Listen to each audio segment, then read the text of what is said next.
Varka is going to be the next DPS releasing in version 6.4, and a lot has changed since the last time we talked about him. I didn't want to rush out a video without properly analyzing the situation and the future implications, but now that we finally have clearer information, it's time to talk about him and his future potential and synergies to decide whether he is worth pulling. So what actually changed? The latest beta gave Varka some massive buffs. His enhanced skill received roughly a 33% increase in multipliers, along with several other noticeable buffs to his weapon scaling and constellations. With all of these changes, it's now very clear that Hoyoverse does not want Varka to be a standard banner character. They are actively trying to make him viable. And as I've said before, considering the sheer amount of lore hype Varka has had since the very beginning of the game, combined with one of the most unique gameplay designs we've ever seen, dual weapons, dual elemental damage, it would make absolutely no sense for Hoyoverse to waste that potential. Now let's talk about his teams. Currently, Varka's premium team with Venti, Durin, and Bennett performs at a level similar to Flynn's without Columbina. And honestly, that's not bad at all. That level of performance is already more than enough to clear most of the game's content comfortably. And just like Flynn's eventually received Columbina, Varka is also expected to receive another major buffer in the future, Nicole, which will very likely push his damage even higher. If you want a full, in-depth breakdown of Varka's kit, Varka is an Anemo DPS, and if we look at past trends, Anemo DPS characters have almost never been the absolute strongest units in the game. We've seen this pattern before. We saw it with Chaska, who dealt less damage than characters like Kinich and Mualani. We even saw it earlier with Wanderer, who, despite massive lore relevance and hype at release, was still outperformed by units like Nilu and Alhaitham. That said, both Wanderer and Chaska were still very solid units. They could clear all content without issue. And more importantly, these characters were never designed to be pure damage monsters. They were designed as fun units, units with extremely unique kits and some of the best exploration value in the game, which helped compensate for their slightly lower damage output. And Varka is clearly following the same design philosophy. Just look at his gameplay.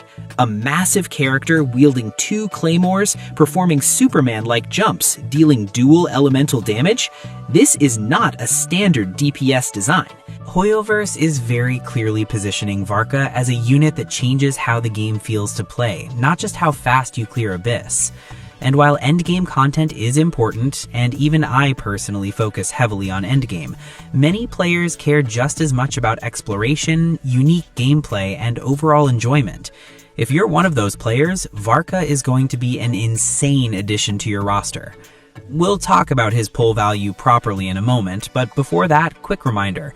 With the recent buffs, Varka's damage is now more than good enough to clear Abyss comfortably, and his performance is expected to increase even further with the release of Nicole, or potentially with future mechanics like Lunar Swirl, which could completely change the equation. On top of that, Varka's kit provides a massive advantage for older players, especially those who already own classic Mondstadt units like Venti and Jean. Even Hydro supports like Farina and Yellen, who have started falling off in some tier lists, suddenly become top tier again when paired with Varka, and that alone adds a huge amount of hidden value to his kit. Now, as we've discussed before, Nicole is most likely joining us alongside Durin's rerun in version 6.6. And as we already know, Nicole is expected to be a stronger version of Bennett. And when you look at how many melt and vape options already exist in the game, Nicole is very likely designed to function as a mono pyro support instead. For example, she could provide something like up to 60% Pyro and Anemo resistance shred when a character triggers Pyro Swirl, or she could grant attack or crit-based buffs when paired specifically with older Mondstadt characters. And this is important because buffs like these would perfectly match Varka's kit without changing the overall power hierarchy of the game. Varka's current premium team is already extremely expensive for a free-to-play player, and if you add someone like Nicole into the mix, you're suddenly looking at a team made up entirely of limited 5-star characters, with 2 of them potentially releasing in the same version. For free-to-play players, that is incredibly difficult to realistically obtain. And this is Varka's biggest disadvantage when compared to other DPS units, especially when you compare him to units like Zebai, who can achieve significantly higher damage with far fewer premium requirements, often needing only Columbina to reach peak performance. From a purely meta-focused perspective, Varka starts to look like a weaker option. So yes, if you are a player who only cares about clearing endgame content as efficiently as possible, however, if you really want Varka, then go for him. And if you ask me personally, the safest option is to wait for his rerun. Most likely, Varka's rerun will happen after Nicole's banner, and by that point, we'll have a much clearer picture of his true damage ceiling and his full potential. That will give you a far better perspective to decide whether Varka is actually worth pulling for your account. I hope this video helped clear up your confusion.